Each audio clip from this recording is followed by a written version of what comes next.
হাজারো দেবতার বীরে কেন এক অচেনা নাম হঠাৎ সামনে চলে আসে? কেন কুরআনে এমন সত্তার কথা তুলে যাকে আরবের মানুষ নিজের চোখে দেখে? কে এই বাল, আর কেন তার গল্প এত ভয়ানক? ভাবুন তো, মক্কার কাবাঘর চারদিকে শত শত মূর্তি, মানুষ ভিড় করছে, প্রার্থনা করছে, কিন্তু কুরআন যখন শিরকের বিরুদ্ধে কথা বলে তখন এই পরিচিত মূর্তিগুলোর নাম নয়, বরং উঠে এলো এক দূরের বহু পুরনো নাম, বাল। কারণ এই নামের পেছনে লুকিয়ে আছে এমন এক ইতিহাস যা শুধু মূর্তি পূজার গল্প না, এটা মানুষের ভয়, লোভ আর শয়তানের সবচেয়ে গভীর ফাঁদের গল্প। চলুন সময়ের চাকা ঘুরিয়ে ফিরিয়ে যাই প্রায় 3000 বছর আগে, কানান অঞ্চলের, যেখানে মানুষের জীবন পুরোপুরি নির্ভর করত বৃষ্টির উপর।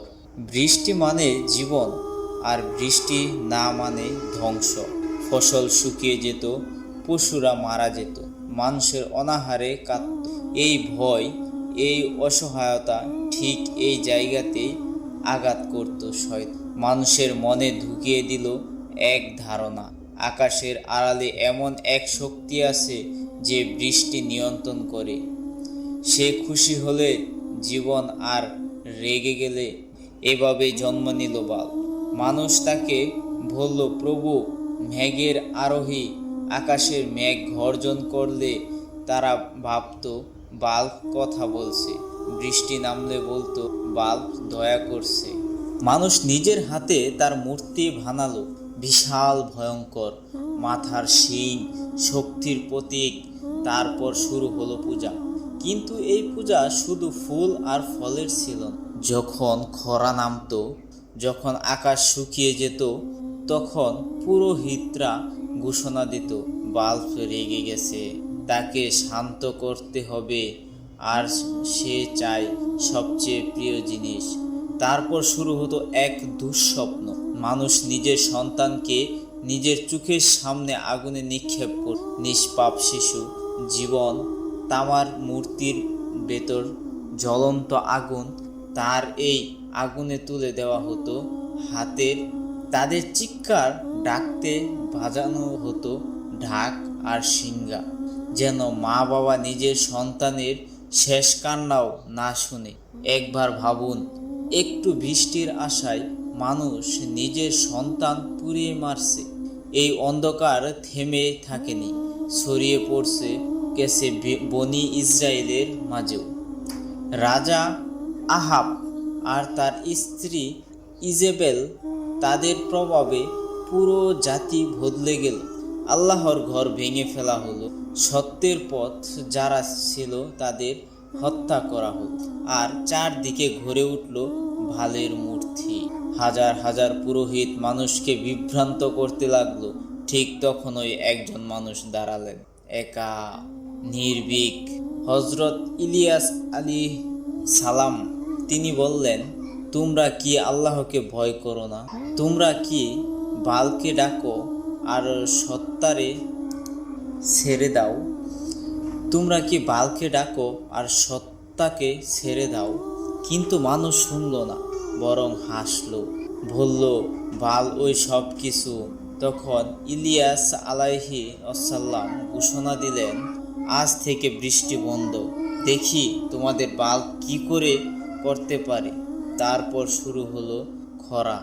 1 বছর, 2 বছর, 3 বছর, 3.5 বছর আকাশ শুকনো, মাটি ফেটে গেছে, মানুষ তৃষ্ণায় কাতর, কিন্তু বাল্ব কিছুই করতে পারল। যে দেবতাকে তারা আকাশের মালিক ভাবত, সে এক ফোঁটা পানিও নামাতে পারল। তখন এলো চূড়ান্ত ফয়সালার দিন। সবাইকে ডাকা হলো এক পাহাড়ে, মাউন্ট কারমেল। সেখানে দাঁড়ালো 2 পক্ষ, একদিকে 450 জন পুরোহিত, অন্যদিকে একা একজন। ইলিয়াস আলাইহিসসালাম বললেন, আজ প্রমাণ হবে কে সত্য।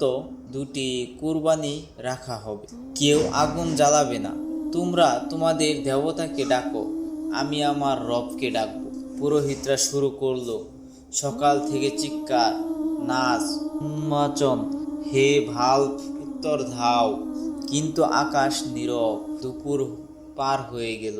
তখন ইলিয়াস আলাইহিস সালাম বললেন, আর ও জুড়ে ডাকো, হয়তো সে ঘুমাচ্ছে নাকি কোথাও গেছে। এই কথা শুনে তারা আর ও পাগল হয়ে গেল। নিজেদের শরীর কাটতে লাগলো, রক্ত ঝরছে, তবুও কোনো উত্তর নেই। সন্ধ্যা নেমে এলো, মিথ্যা প্রকাশ পেল। এবার ইলিয়াস আলাইহিস সালামের পালা। তিনি ভেদি তৈরি করলেন, কুরবানি রাখলেন, তারপর বললেন, পানি ঢালো। একবার, দুইবার, তিনবার, সব ভিজে গেল। কাঠ, মাংস, মাটি সব পানিতে ডুবে গেল। তারপর তিনি শান্তভাবে দোয়া করলেন, হে আল্লাহ, আজ প্রমাণ করুন আপনি সত্য। দোয়া শেষ, আর ঠিক তখন ওই আকাশ থেকে নেমে এলো আগুন। মুহূর্তে সব পুড়ে ছাই, কাঠ, মাংস, পাথর, এমনকি পানি পর্যন্ত। মানুষ কাঁপতে লাগলো, সবাই সেজদায় পড়ে গেল, বলতে লাগলো, আল্লাহই সত্য, আল্লাহ একমাত্র। এরপর আকাশে দেখা দিল ছোট মেঘ। ধীরে ধীরে তা বড় হলো। আকাশ কালো, ঝড়, আর তারপর প্রবল বৃষ্টি। 3.5 বছরের খরা শেষ। কিন্তু প্রশ্নটা এখানেই, এই গল্প কি শুধু অতীত? আমরা হয়তো আগুনে সন্তান দেই না, কিন্তু আমরা কি আমাদের জীবনের অন্য কোন বাল্ব বানাইনি? আমাদের চাকরি, আমাদের টাকা, আমাদের ক্ষমতা, আমরা কি মনে করি না এগুলো ছাড়া আমরা বাঁচব না? আমরা কি দুনিয়ার জন্য আল্লাহর হুকুম ছাড়ি না? আমরা কি হারামকে গ্রহণ করি না শুধু একটু লাভের জন্য? তাহলে পার্থক্যটা কোথায়? তারা বৃষ্টির জন্য সন্তান দিত, আমরা দুনিয়ার জন্য ঈমান দিচ্ছি। তারা আগুনে নিত শরীর, আমরা আগুনে নিচ্ছি আত্মা। আজও সেই প্রশ্ন বেশি আসে, আর কতদিন দুই পথে হাঁটবেন? আর কতদিন সত্য জেনে মিথ্যার পেছনে ছুটবেন? সময় এসেছে নিজের ভেতরে তাকানো, সব মিথ্যা ভরসা ভেঙে ফেলার, ফিরে আসার সেই এক রবের দিকে, যিনি চাইলে শুকনো জমিনেও বৃষ্টি নামান, আর অন্ধকার হৃদয়েও আলো জ্বালান। তাহলে বলুন, আপনি কোন পথ বেছে নেবেন? সত্য নাকি মিথ্যা? বন্ধুরা, গল্পটি যদি ভালো লাগে, এইরকম প্রতিনিয়তই ইসলামিক ভিডিও পেতে আমার চ্যানেলটিকে সাবস্ক্রাইব করে রাখুন। সাবস্ক্রাইব করে পাশে থাকা বেল বাটনটি অন করুন।